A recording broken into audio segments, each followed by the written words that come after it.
Unya na ang mga dagkong balita sa Balitang Bisdak karong Biyernes.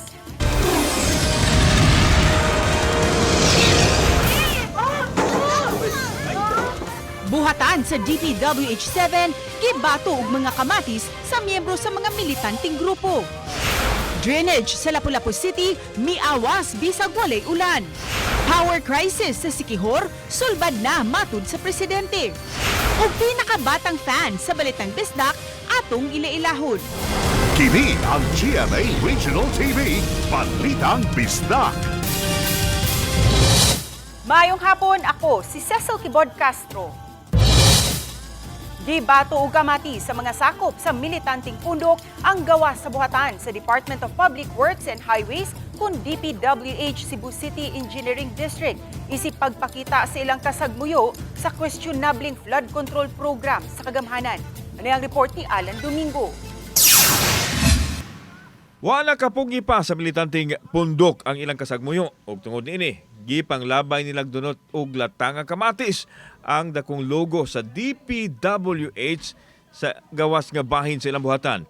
Kini isip pagpadayag silang kasuko og kasagmuyo sa nahitabong flood control project nga gibatuman sa ahensya nga giingong gibulsa lang sa mga kawatan nga opisyal sa Kagamhanan. Gipasagdan na lang sila sa gwardya ug mga pulis tungod kay dali lang kuno ang ilang kalihukan ug wa usab sila magpasiugda og kagubot. Pagkondinar ni sa grabing gabahang kinawatay no sa ato ang nasod pinaagi sa proyektong flood control. Una nini, mipahigayon una og programa ang militanteng pundok gawa sa buhatan sa DPWH sa Dakbayan sa Subo kung diin na mahayag ang ilang mga leader. Bit-bit usab sa mga miyembro ang mga placards diin gipatik ang ilahang kasagmuyo o ang ilahang mga reklamo. Kuwat-kuwat gabi! Matagbisan gabi! Antod mag-overtime sa among pagpanarbaho! Bisan kayo! Naku na kayo ang mga buwis! Sinugdanan pa lang matod pa kini sa sunod-sunod nga kalihukan nga ipahigayon nini nga naaso yung grupo isip pagpaningil sa dakong kwarta nga nihaadto sa bulsa sa mga kurakot nga ahensya sa Kagamhanan. Malinawon nga bibiya ang mga militanteng pundok sa DPWH human matapos ang ilang lihok protesta. Samtang ipanayag sa tigpamaba sa DPWH sa Cebu City nga gitahod nila ang katungod sa mga ralyesta sa pagpadayag sa ilang mga sentimiento. Giklaro usab nga usa kini ka national issue ang flood control project ug gipaniguro nila ang ilang trabaho nga gihimo sa Cebu City Engineering District. Girespeto gid namo ang katungod sa mga katawhan nga magpagawas sa ilahang gibati no ang ilang pagkadismaya amo nang girespeto kay maskin kami mga empleyado biktima sa misbaha. Sa usa ka dapit haduol sa sapa na hinabi nako si Rowena Pagubo nga may siyam ka mga anak kinsa gisayangan yon sa kadako sa kantidad nga nabulsa sa mga kiriwan o kamot nga mga opisyal nang indahay siya nga matilawan unta nila ang salapi sa Kagamhanan pinaagi sa disinting kapuy-an. Wag mi kwarta sir, bilatag pa na nila namog itabang sa mga pobre siguro daghang malipay. Daghang malipay. Sakto daghan kay malipay gid unta bisan og pinisik na lang no. Oh, bisag ginagmay lang ko sir, malipay na silang gitabang sa mua. Nagduda man siya nga adunay padulngan ang investigasyon sa lapad nga pagpangawkaw sa Kagamhanan apan nang hinaot gihapon nga adunay mapanubag unta niini. Kauban si Clover Lumayag, ako si Alan Domingo. Balitang Bisdak. Baho og lapupon nga tubig sa drainage sa Puul Bangka, Lapu-Lapu City, miawas. Sayranta sa report ni Luan Merondina. Wala makasinati og pag-uwan niadto Miyerkules sa gabi ang Lapu-Lapu City apan ang Puul Bangkal gibahaan humani awas ang drainage system sa dapit. Ang insidente nakuha og video sa usa sa mga mulupyo sa dapit aron makuha ang atensyon sa lokal nga kagamhanan aron kini masolusyonan.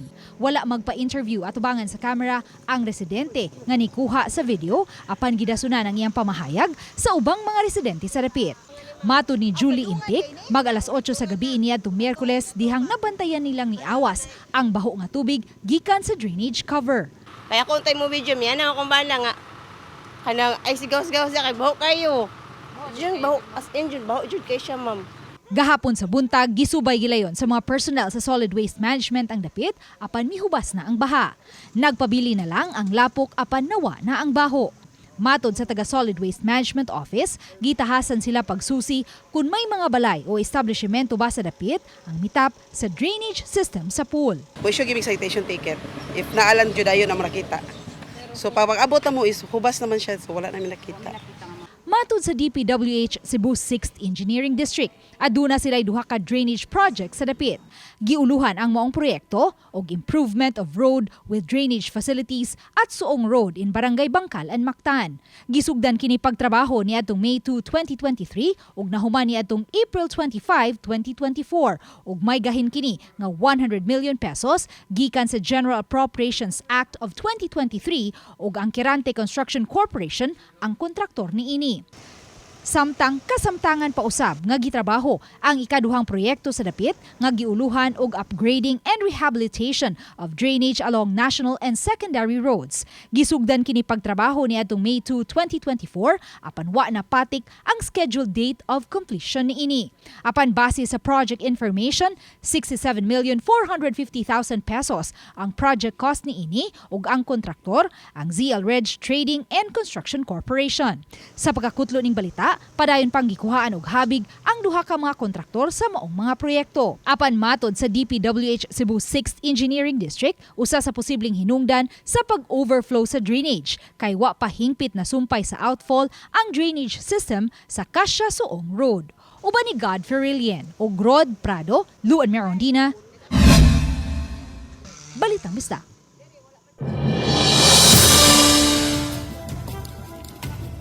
Gipahibaw ni Presidente Ferdinand Bongbong Marcos Jr. nga nasulbad na ang power supply crisis sa lalawigan sa Siquijor sa subli niyang pagbisita sa maong lalawigan kaganihang buntag. Fam, unsa ang solusyon sa maong problema sa kuryente sa maong probinsya? Yes, gipangaluhan ni Presidente Bongbong Marcos ang ceremonial switch-on sa bag-ong power plant alang sa lalawigan sa Siquijor. 1, 2, 3. Sa ceremonial switch-on, sa usa sa mga nahimutangan sa mga genset diha sa Barangay Nunok, lungsod sa Larena. Gipaybaw ni PBBM nga mahuman na ang kalbaryo sa problema sa kuryente sa mga Siquijor noon. Nga ilang na sinati sukad pa ni adtong Mayo karon tuiga.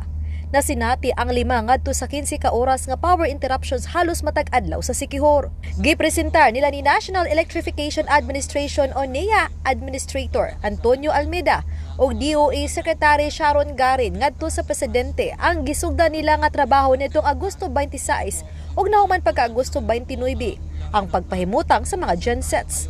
Moabot sa 17.8 megawatts ang masupply nga kuryente sa bag-ong Siquijor Diesel Power Plants Project matag adlaw. Nahitabo kini tungod sa pagtinabangay sa NEA, Province of Siquijor Island Electric Cooperative o Proselco, Cebu Electric Cooperative o Sibeco 1 ug Sibeco 3. Malakas na ang loob ko na i-proclaim na buo na ang supply ng kuryente dito sa Siquijor at tinake over na ng gobyerno at ng Proselco, ng local cooperative ang operations na ito para matiyak na kung anong pangangailangan pa ay mailalagay natin at mabibigay natin. Gimanduan ni Marcos ang DOE ug NEA nga siguradoong makapadayon gihapon ang pagsupply sa kuryente bisan kun mahitabo mang mupidok ang elektrisidad o kaha ipaubos sa preventive maintenance ang genset. Gipasalig nila ni Garin ug Almeida nga bisan kun mosaka ang demand sa supply sa kuryente sa Siquijor ning tuiga, walay gihapon sila masugatan nga problema. Sa pagkakaron, 8 ngadto sa 9 megawatts ang peak demand sa kuryente sa Siquijor. So kahit umakyat siya ng 10, 11, kahit 12 man ngayong taon, sufisyente po ang supply natin because we have installed 17.8 megawatts, way above the requirement of Siquijor. To the people of Siquijor, finally, we were able to solve the power crisis. Alam ko na nagbigay ito ng pahirap sa ating mga negosyo, mga mag-aaral. Matod ni Glenn Galvan, General Manager sa Proselco, nga dunay 15 ka mga generator set ang nakaset up sa probinsya. Dinhi sa Proselco compound nahimutang 5 ka mga genset nga maghatag og 6.8 megawatts ngadto sa mga konsumidor. Samtang alaing napulo pa ka mga genset ang anaa sa Barangay Candanay Sur sa lungsod sa Siquijor ug Barangay Tignaw sa lungsod sa Lasig nga mo'y mo kompleto sa 17.8 megawatts nga mahatod ngadto sa mga konsumidor sa tibuok lalawigan sa Siquijor.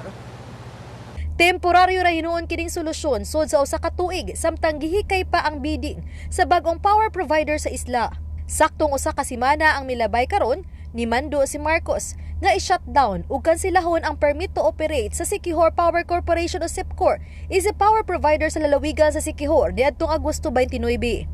Gi-issue kini sa Energy Regulatory Commission o ERC tungod sa kalapasan sa operational and regulatory requirements. Mapasalamaton si Galvan sa presidente sa nasod, DOE ug sa NEA tungod sa bagong power plants nga siguradong maghatag kanila og hayag nga kapaskuhan, ilabi na sa pagsud na sa bare months. Iyang gipasalig nga walay uminto sa bayranan sa kuryente bisan pa sa bagong power plants.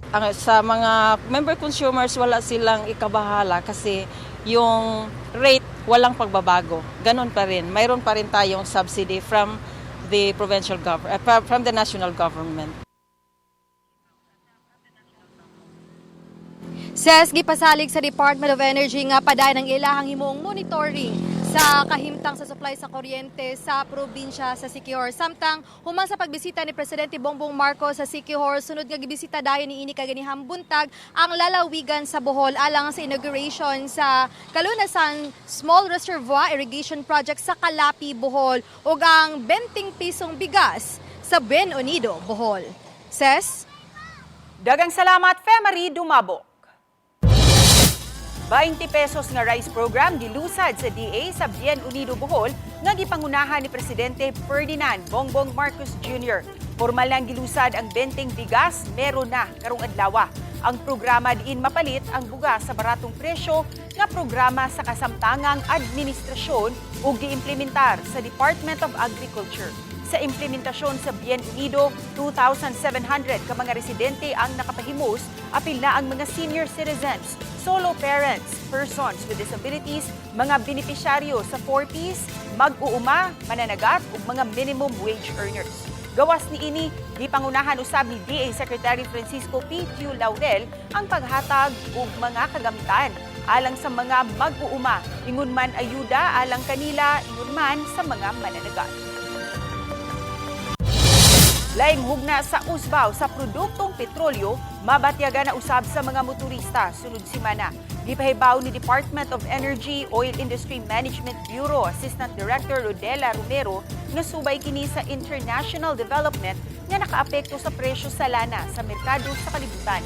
Pipila ni ini ang gipahamtang na silot sa Estados Unidos batok sa oil revenue stream refinery sa nasud sa Iran ug ang nagpadayong airstrikes tali sa Russia ug Ukraine.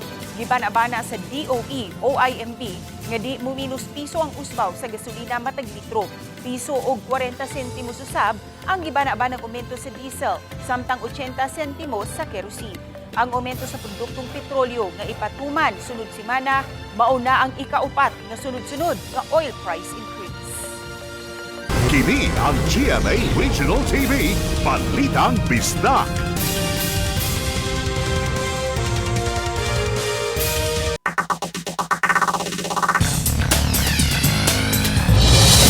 Rider na kuyapan human mi bangga sa fuel tanker sa Amlan, Negros Oriental. Nahuli kam ang aktwal nga pagbangga sa usa ka motorsiklo sa fuel tanker sa National Highway sa Barangay Tandayag kadlawon kagahapon. Tungod sa impact, nakuyapan ang driver nga daling gidala sa Negros Oriental Provincial Hospital. Sa CCTV footage sa Amlan LDRRMO, makita ang pagliko sa tanker gikan sa National Highway dihang gibanggaan sa 31 anyos nga rider nga taga Amlan. Mi-surrender ang 40 anyos nga driver sa tanker. Subay sa investigasyon sa kapulisan, bag-o nag-unload og gasolina ang tanker sa usa ka gas station. Samtang padulong na muuli ang rider gikan sa Dumaguete City. Sa maong video, makita nga kusog ang dagan sa motor sa wala pa muigo sa kilid nga bahin sa tanker. Migawas sa investigasyon nga matud pa, nakainom ang rider sa wala pa mo biyahe. Padayon nga gikuhaan sa iyang habig ang rider kinsa nagpaaling pa sa ospital. Nang nakita mo ba na sir kay gikan ga loading og ni ang tanker Then pagkahuman, ni kuan siya, ni U-turn kay pa dumagete siya. Nakasulod na jud siya sa, nakalabang na jud siya sa pikas lane. Sus namay ni kalit og kuan nga motor. Motor na kuan jud siya, naigo jud siya sa luyong nga bahin sa digid sa takong tanker. Kanunay pahimangno sa mga eksperto nga dili baliwalaon ang mental health ug magpatabang gayud kung adunay gibati nga grabing kabugat nga suliran. Nasayod ba kamo mga kapuso nga sa mga eskwelahan adunay mga lakang nga gihimo aron matutukan usab kini para sa mga estudyante. Si Nico Sereno sa detalye. Sa hagdanan sa DepEd Mandaue City Division, makadapit sa pagtagad sa mga mangagi kining pink nga kahon. Kini ang ilang mental health box. Giawhag ang mga teachers ug empleyado sa division office kung duna sila'y mga problema, mamahimo silang musuwat aron matabangan. May mga in charge nga may mubasa sa sulod sa kahon. Matod sa Division Health Office, kinisab ang giimplementar sa pampublikong eskwelahan. May mga mental health boxes sa elementarya gikan grade 4, 5 ug 6 ug sa high school. Kung dunay isumbong kanila, muagi kini og intervention. Kung dili na siya ma-resolve after the conference with the child, kung involved ang parents with the parents, kung di na ma-resolve in school, we will go to the next level, which is the district heads. Kinsa man na si district heads, ang district heads mao na sila registered guidance counselors. Pasabot ni Gonzales, kung di pagyud masulbad ning maong level, mudangop na sila sa mental health board sa syudad alang sa referral sa psychologist ug psychiatrist. Sa pagsuri namo sa pipila ka mga eskwelahan, mabantayan nga gawas sa naandang mga bulletin boards, may mga karatula usab nga nagdiscuss kabahin sa mental health. Sama sa Mandaue Central School nga nagdiscuss sa klase-klaseng emosyon. Sa Don Gerardo Uwano High School sa Upaw, anaa sa strategic area ang tarpaulin nga nagtambag sa mga estudyante unsay buhaton kung may mga problema nga masinati. Na ninguha gyud mi ma-address.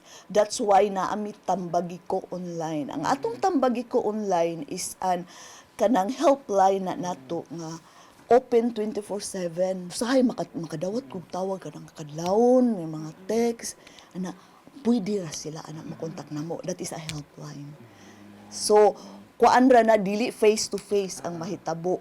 Pero when there is a need nga face to face, kung okay ang bata nga mo face to face, mas maayo. Bisan sa kolehiyo sama sa Mandaue City College, gisiguro nilang maatiman dili lang ang physical needs sa mga estudyante apan ang mental health concerns. Sa general orientation pagbukas sa bag-o nga school year, usa sa namong ang school nurse mipahibaw sa ilang mga serbisyo. Usa niini paghatag og mental health consultation sa mga estudyante. Nga gidasig nila dili magduha-duha og duol. In my assessment, kung need siya i-refer sa counselor, sa guidance counselor for mental assessment, mi form ana sir na pinapay. Ang magsapo na ang kuha nila, mo-check gid nila thoroughly.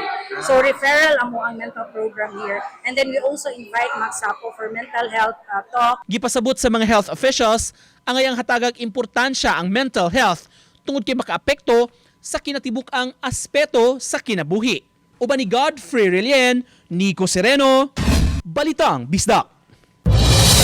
Hugot nga seguridad ang ipatuman sa Cebu City Police sa pagpahigayon unya sa bar examination dinhi sa Dakbayan sa Subo.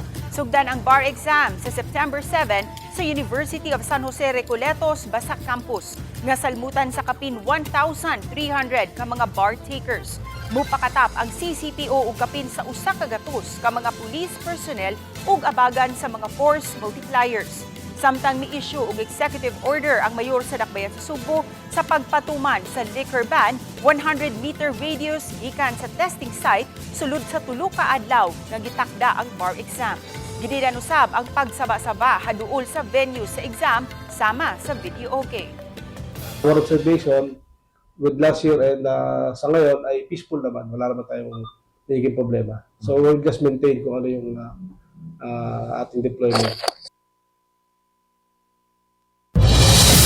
Mitanyag og tunga sa milyon ka pesos nga reward money sa si 5th District Representative Congressman Duke Frasco ngadto sa mga tawo nga makahatag og impormasyon kabahin sa mga irregularities ug anomalies sa DPWH flood control projects ubos sa iyang distrito. Kinisubay sa panawagan sa presidente nga imbestigahon ang mga flood control projects lukop nasud. Gumikan sa grabing baha nga nasinati sa Pilipinas panahon sa ting-uwan. Matud niya nga iyan ang gihangyo ang DPWH Regional Office sa pagsusi sa tanang proyekto ubos sa 5th District sa Subo. Dugang pa sa maong kongresista nga dili niya tugutang may mga irregularidad sa mga proyekto. Kini ang GMA Regional TV, Balitang Bisdak.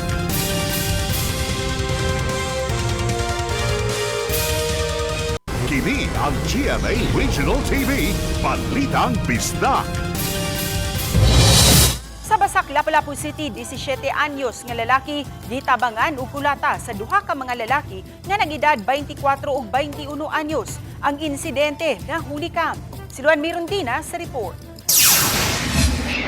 Sa CCTV footage nga kuha sa establishmento sa dapit, makita kining upat ka mga batanong lalaki nga nagbarog-barog daplin sa karsada alauna sa kadlaw niadtong Setyembre 3. Ang ikalima kanila naglingkod sa nakapark nga tricycle. Pipila ka gutlo, kalit nga nanagan ang upat ka mga batanong lalaki nga daw may gilikayan ug nahabilin ang naglingkod sa tricycle. Dayon naabot kining duha ka mga lalaki ug daw gisukna niini ang batanong naglingkod sa tricycle ug gitabangan og kulata. Ila gilayong giapas ang mga nanagang mga batanon. Samtang ang batanong naglingkod sa tricycle nibarog ug miaksyon og tudlo ngadto sa mga nanagang minor de edad. Apan kay wa nila kini maapsi, gibalikan sa duha ka mga hamtong lalaki ang minor de edad ug gikulata og balik ug gipatiran pa. Daw may gidulit kini duol sa ulo sa biktima ug pipila ka gutlo gibiyaan ra nila ang biktima kinsa nidagan usab human sa hitabo. Matod sa 17 anyos nga biktima, wa siya matumbok nga rason kung nganong gikulata siya ug gitiunan pa siya og armas. Napabot mi ba kay mga mitangkong. Dayon katong isa yang kauban kay ginamig mga adik dami kay mga tog. Dayon mo to kay ginan sa among kauban nga katong gagmay nga kan bagay daw. Mo to katong paguli sa duha kay pagbalik na nagdagpusil. Dayon ang katong mong kauban kanang nanagan. Nya ako kay wa mo ko dagan kanang wa mo ko sala. Mo to gikuan ko gikulata ko din nagdapoy og armas niya ang iyang 38 kay gasong agteng. Samtang ang inahan sa minor de edad mibutyag nga pagkagabi niya ng adlaw mituyo pa pag-adto sa ilang balay ang duha ka mga suspitsado aron mangayo og pasaylo. Nimbad mas lang ha. Kung dili may makapasaylo, ila jud kan patyon ako anak. O dapat mga jud kog nga kanang tabang ba nga kanang mapriso bitaw sila nga wa tay kagawasan kung mahimo lang nya papirmaon pud ako sila nga maginaw sa ko anak sa gawas sila akong pangitaan. Ang suspitsado sa ilang bahin kinsa nagpailang mga mulupyo sa subdivision sa dapit nagdumili pagluwat og pamahayag. Ano inyo man tong gikulata ang 17 anyos? Asa mo armas ato dong? Ganiha, gipatawag sila sa buhatan ni Lapu-Lapu City Lone District Congressman Junard Ahongchan, diin may social worker usab nga ni-assist sa biktima. Uban ni God Ferilien, Luan Mirondina, Balitang Bisdak. Nagkadaiyang mga serbisyo gikan sa 31 ka mga nagkalain-laing ahensya sa gobyerno ang napahimuslan sa mga NHA beneficiaries sa gipahigayong People's Caravan 2025, serbisyong dala ay pag-asa sa National Housing Authority Region 7 sa Mandaue City Sports Complex. Target nilang makabenepisyo niini ang 1,500 ka mga beneficiaries gikan sa Mandaue City ug Cebu City. 700 kanila taga Cebu City samtang 800 taga Mandaue City. Gikan sa skills training, business, entrepreneurship orientation, pag-apod-apod ug libreng seeds ug seedlings ngadto sa job application assistance ug employment referral. May libreng serbisyo usab alang sa kahimsog ug gitanyag sama sa cervical ug breast cancer screening, dental ug eye check-up, libreng mga tambal ug bitamina, libreng haircut ug mga food packs. Aduna say educational support ug legal assistance nga gitanyag. Matud ni NHA 7 Regional Manager Engineer Ernest Jude Intilio, tumong nila nga mapaduol ang mga nagkadaiyang serbisyo ngadto sa mga benepisyaryo. Kini na ang ikaduhang tuig nga mipasiugda ug People's Caravan ng NHA sa miaging tuig gipahigayon kini sa San Remigio. selected na. Di ra na mo'y totality sa among beneficiaries. Pero ga-select mig 700 based on our own interviews and surveys kung sa ilang needed nga mga serbisyo sa mga ahensya. Ani ay usa ka 6-month-old baby nga usa ka dakong fan sa Balitang Bisdak. Siya si Eliana Gabriel Loreto, taga Yati, Liloan. Matud sa iyang inahan nga si Rialyn Loreto, 29 anyos, nga iyang unang anak si Eliana. Sukad iyang makita ang iyang favorite anchor sa telebisyon, kanunay na kining mutan-aw sa Balitang Bisdak. Ug tungod niini, gikuhaan niya og video ang iyang anak o gipost sa Facebook page. Malipay ang inahan sa pahiyog sa iyang anak. Kaya every time nga mo tanaw kog balita, napansin ako ma'am nga ug mogawa si Kuan Miss Castro kato inyong reporter kay Kuan mura siya giligon. Mura pananaw guro. Ang pananaw guro niya kay Miss Castro kay si Miss Rachel siguro.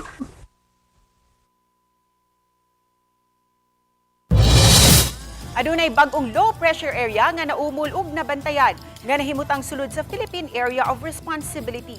Katapusan kining nabantayan sa gilayon nga 85 kilometers west-southwest sa Sinait, Ilocos Sur. Matod sa Pag-asa, anaa sa medium ang tsansa nga mamahimo kining usa ka bagyo samtang anaa pa kini sulod sa Philippine Area of Responsibility. Pangalanan kini og Bagyong Lani. Kauban niini ang kadayong pagpasulabi karon sa habagat. Subay sa kasayuran sa Metro Weather, adunay tsansa ang katag-katag nga pag-uwan-uwan sa Samar ug Leyte provinces. Uwanon usab ang pipila ka mga dapit sa Cebu ug Bohol. Posible usab nga uwanon ang nahabiling bahin sa nasod. Discipline zone sa Barangay Bulacau ug Tabunok ang gi-reactivate. Gawa sa higpit nga pagpatuman sa mga national laws, tutukan usab ang pagpatuman sa ordinansa sama sa pagdisiplina sa mga tao nga nagpasagad og labay ug basura. Ani ang report ni Fem Ridumabo. Sa resolusyon nga giduso sa session, giawag sa konseho ang Sanitary Task Force nga ipatuman ang ordinansa nga mopahamtang og silot batok sa magpasagad og labay sa mga basura. Giduso nila kini ni Konsehal Danny Caballero, Chairman sa Committee on Disaster Resiliency, ug Konsehal Soc Fernandez, Chair sa Committee on Solid Waste Management. Aron higpitan na ang pagpatuman sa Sanitation Code of 2002. Kini human nakita nga usa sa inungdan sa grabing baha mao ang drainage nga napuno sa mga basura, sagad mga plastic bottle sa guban pa. Sa ordinansa, si bisan kinsa man nga magpasagad og labay sa basura sa dam, public parks, coastal areas ug waterways, mamahimong dakpon og isyuhan og citation ticket. Tag 500 pesos ang multa alang sa first offense, 1,000 pesos alang sa second offense, samtang 5,000 pesos usab alang sa third offense. Gilangkuban ang Sanitary Task Force sa City Health, Sanitary Inspector, Rural Health Workers, Talisay City Police ug ang gideputize sa Office of the Mayor. Kinahanglan yun nga kitang tanan be responsible kita sa atong buhaton kay kung atong tan-awon di na kana usa ka botelya nga atong ilabay makaingon ta why effect na sa ato ang community pero dako impact niya kung panahon nga magtapok ang tanan. What if kung magpariha ang hunahuna sa mga tao unya magtapok sa dito sa atong drainage. Subay niini usa ka coordination meeting uban sa Talisay City Police, City Toda, City RMO, Market Administrator ug sa Solid Waste Management. Nasabutan ang reactivation sa discipline zone sa Bulacau ug Tabunok. Bulacau ug Tabunok, every day tagpito man ka buok truck ang makuha na mga basura gikan sa drainages. So one thing na lang tingali, mag-discipline zone lang ta sa Bulacau.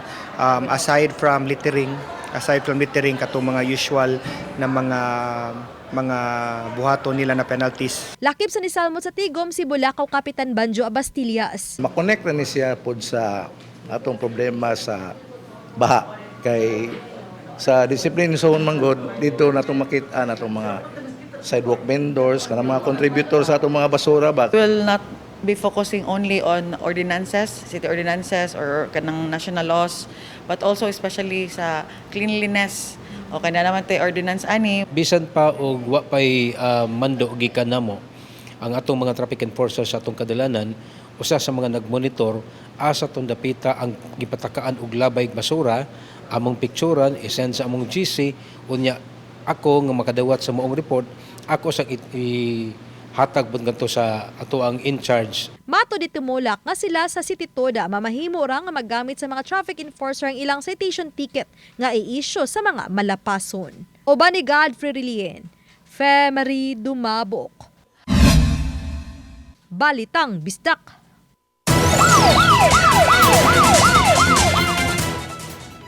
21 anyos nga junior high school student nadangat sa Tambalanan human kini Dunggaba sa usa ka 36 anyos nga lalaki sa Purok Thunder, Barangay Babag, Lapu-Lapu City, pasado alas 9 kagabi.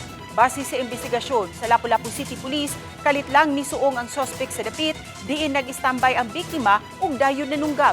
Nahiagom og 5 kasama dinunggaban sa nagkadaiyang bahin sa lawas ang biktima. Kinsa padayon pa karong nagpaalim sa Tambalanan. Hinuon human sa kapin 2 ka oras, nasikop usab dayon sa mga personnel sa Police Station 3 sa Lapu-Lapu City Police ang 36 anyos nga suspitsado.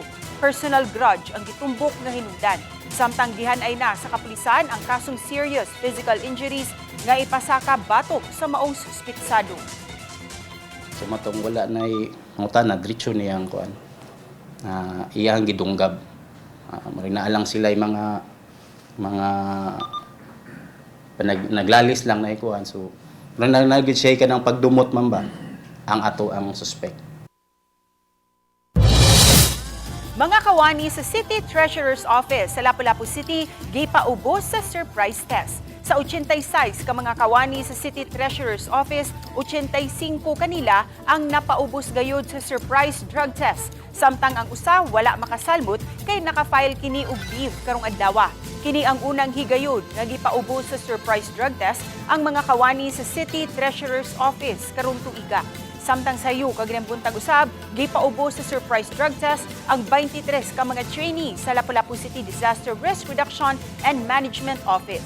Matud ni Gary Lau, ang pangu sa City of Lapu-Lapu Office for Substance Abuse Prevention, PUNCLOSAP, nga tinguha sa bag-ong administrasyon nga mapadayon ang kampanya sa drug-free workplace. Sa pagkakutlo ning balita, walay resulta pa sa maong surprise drug test.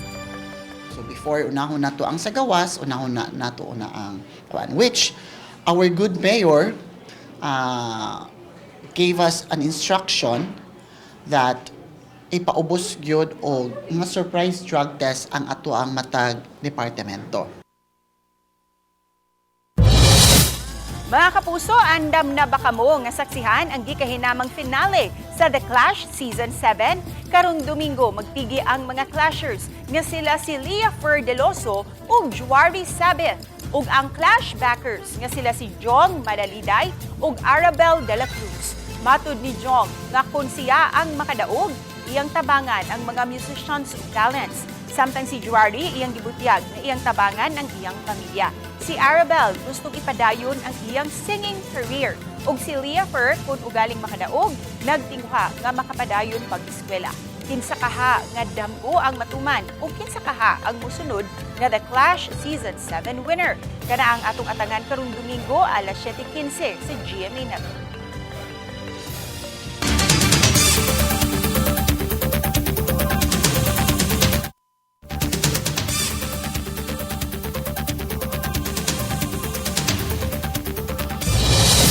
Kami, ang GMA Regional TV, Balitang Bisdak. Kinatibuk ang pwersa alang sa mas dakong misyon ug mas halapad nga pag-alagad sa nasod. Mayong hapon mga kapuso ug happy weekend.